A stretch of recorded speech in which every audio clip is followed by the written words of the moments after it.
श्री हरि विष्णु इस सृष्टि के पालनहार हैं। वे अनंत हैं, अजन्मा हैं और हर युग में धर्म की रक्षा के लिए स्वयं अवतार लेते हैं। जब जब संसार में अधर्म बढ़ता है, जब सत्य दबने लगता है और मनुष्य मार्ग भटकने लगता है, तब भगवान विष्णु करुणा से प्रेरित होकर इस पृथ्वी पर प्रकट होते हैं। उनका उद्देश्य केवल असुरों का नाश करना नहीं होता, बल्कि मानवता को यह सिखाना होता है कि अंधकार चाहे कितना भी गहरा क्यों न हो, अंत में विजय सदा धर्म की ही होती है। सृष्टि के प्रारंभिक काल में जब प्रलय का समय समीप आया, तब असुर हयग्रीव ने चारों वेदों को चुरा लिया। वेदों के लुप्त होते ही संसार में अज्ञान, भय और अराजकता फैल गई। ज्ञान के बिना धर्म कमजोर पड़ने लगा और सृष्टि संतुलन खोने लगी। उसी समय भगवान विष्णु ने मत्स्य अवतार धारण किया। पृथ्वी पर राजा सत्यव्रत एक धर्मनिष्ठ और दयालु राजा थे। एक दिन वे नदी से जल भर रहे थे, तभी उनके कमंडल में एक छोटी सी मछली आ गई। राजा ने करुणा भाव से उस मछली की रक्षा की, परंतु वह मछली प्रतिदिन बढ़ती चली गई। पहले घड़ा, फिर तालाब और अंततः समुद्र भी उसके लिए छोटा पड़ गया। तब वह मछली अपने दिव्य स्वरूप में प्रकट हुई और स्वयं को भगवान विष्णु बताया। भगवान ने राजा को आने वाले प्रलय के विषय में बताया और आदेश दिया कि वे सप्तऋषियों के साथ एक विशाल नाव का निर्माण करें। जब प्रलय आया और चारों ओर केवल जल ही जल दिखाई देने लगा, तब भगवान मत्स्य ने अपने सींग से नाव को बांधकर सुरक्षित स्थान तक पहुंचाया। इसके बाद उन्होंने हयग्रीव का वध कर वेदों को पुनः ब्रह्मा जी को सौंप दिया और सृष्टि में फिर से ज्ञान और धर्म की स्थापना हुई। प्रलय के बाद देवता और असुर दोनों ही दुर्बल हो चुके थे। अमरत्व प्राप्त करने के लिए समुद्र मंथन का निर्णय लिया गया। मंदराचल पर्वत को मथनी और वासुकी नाग को रस्सी बनाया गया, किंतु जैसे ही मंथन प्रारंभ हुआ, पर्वत समुद्र में डूबने लगा और सृष्टि संकट में आ गई।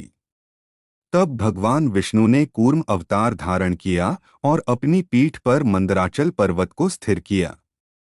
समुद्र मंथन से अनेक दिव्य वस्तुएं प्रकट हुईं, पर सबसे पहले निकला भयानक हलाहल विष, जिसने तीनों लोकों को संकट में डाल दिया। तब भगवान शिव ने सृष्टि की रक्षा के लिए उस विष को ग्रहण किया और नीलकंठ कहलाए। अंततः अमृत प्रकट हुआ, किंतु असुरों की कपट बुद्धि को देखकर भगवान विष्णु ने मोहिनी रूप धारण किया और देवताओं को अमृत पान कराया। इस प्रकार धर्म की रक्षा हुई और यह संदेश मिला कि बुद्धि और विवेक के बिना शक्ति विनाश का कारण बन जाती है। समय के साथ एक और संकट उत्पन्न हुआ जब असुर हिरण्याक्ष ने पृथ्वी को उठाकर पाताल लोक में छिपा दिया। संपूर्ण सृष्टि असंतुलित हो गई, न दिन रहा न रात, न जीवन सुरक्षित रहा। तब भगवान विष्णु ने वराह अवतार धारण किया। विशाल और शक्तिशाली वराह रूप में उन्होंने महासागर में प्रवेश किया और हिरण्याक्ष से भयंकर युद्ध किया। यह युद्ध केवल शक्ति का नहीं, बल्कि धर्म और अधर्म का था। अंततः भगवान ने हिरण्याक्ष का वध किया और पृथ्वी को अपने दांतों पर उठाकर पुनः उसके स्थान पर स्थापित किया। सृष्टि में फिर से संतुलन लौट आया और यह सिद्ध हुआ कि जब पृथ्वी भी संकट में हो, तब भगवान स्वयं आगे आते हैं। हिरण्याक्ष का भाई हिरण्यकश्यप अत्यंत अहंकारी और क्रूर था। उसने कठोर तपस्या कर वरदान प्राप्त किया और स्वयं को अमर समझने लगा। उसने यह मान लिया कि अब उससे बड़ा कोई नहीं है और उसने भगवान विष्णु की भक्ति पर प्रतिबंध लगा दिया। किंतु उसका पुत्र प्रहलाद भगवान विष्णु का अनन्य भक्त था। बालक प्रहलाद ने हर यातना सहन की, पर उसकी आस्था कभी डगमगाई नहीं। जब अत्याचार अपनी चरम सीमा पर पहुंच गया और हिरण्यकश्यप ने यह प्रश्न किया कि तेरा भगवान कहाँ है, तब भगवान विष्णु स्तंभ से नरसिंह रूप में प्रकट हुए। न दिन था न रात, न भीतर न बाहर, और न ही कोई अस्त्र। भगवान ने अपने नखों से हिरण्यकश्यप का अंत कर दिया और यह सिद्ध कर दिया कि अहंकार चाहे कितना भी बड़ा क्यों न हो, उसका अंत निश्चित है।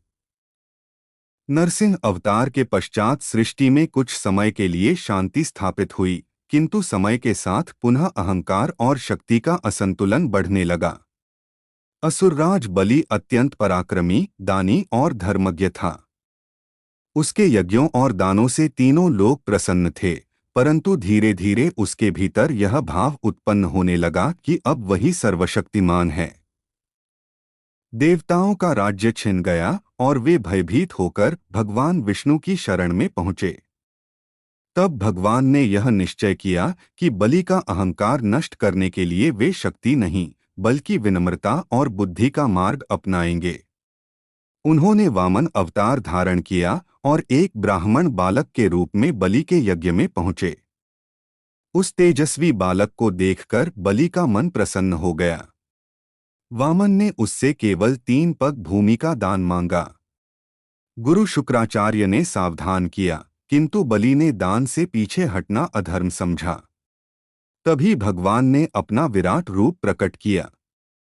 पहले पग में पूरी पृथ्वी नाप ली, दूसरे पग में समस्त आकाश और लोकों को, तीसरे पग के लिए कोई स्थान न बचा तो बलि ने अपना मस्तक अर्पित कर दिया। भगवान उसकी भक्ति से प्रसन्न हुए और उसे पाताल लोक का राजा बनाकर यह वरदान दिया कि वह सदा सुरक्षित रहेगा।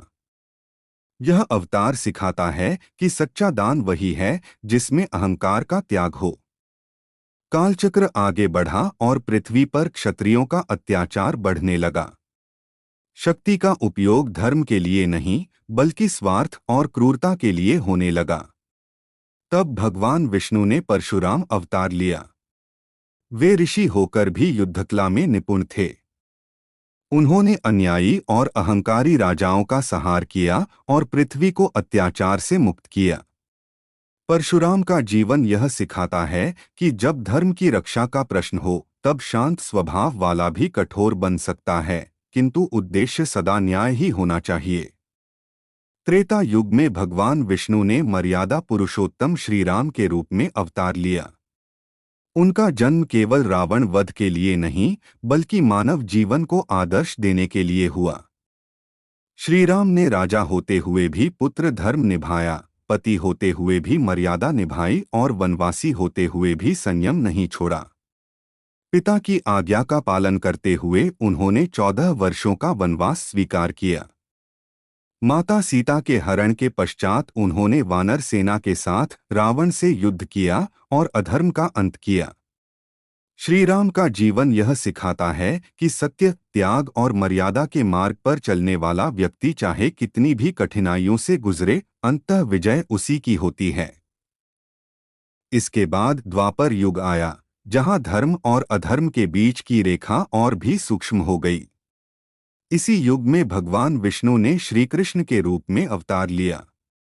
उनका जीवन केवल एक राजा या योद्धा का नहीं, बल्कि एक मित्र, मार्गदर्शक और प्रेम का सजीव रूप था। बाल्यकाल में उन्होंने अपनी लीलाओं से अत्याचारियों का अंत किया और गोकुलवासियों की रक्षा की। युवा अवस्था में उन्होंने कंस जैसे अत्याचारी का वध किया। महाभारत के युद्ध में उन्होंने स्वयं शस्त्र नहीं उठाया, किंतु अर्जुन को गीता का उपदेश देकर मानव जीवन का सबसे महान ज्ञान प्रदान किया। गीता यह सिखाती है कि कर्म से भागना नहीं चाहिए, बल्कि फल की चिंता किए बिना धर्मपूर्वक अपना कर्तव्य निभाना ही सच्चा योग है।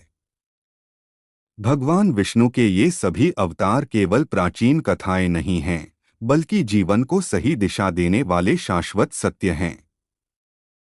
वे यह सिखाते हैं कि जब जब मनुष्य डर, मोह और अहंकार में फंस जाता है, तब ईश्वर किसी न किसी रूप में मार्ग दिखाते हैं।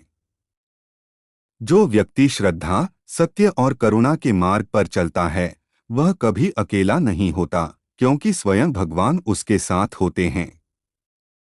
जो मनुष्य श्रद्धा से भगवान विष्णु की गाथा सुनता है, उसके जीवन से भय, दुख और अज्ञान धीरे धीरे दूर होने लगते हैं। उसका मन शांत होता है, बुद्धि निर्मल होती है और जीवन में सकारात्मकता आती है। अंत में यही सत्य प्रकट होता है कि जहाँ धर्म है, वहाँ भगवान है, और जहाँ भगवान है, वहाँ विजय निश्चित है। नमो नारायणाय।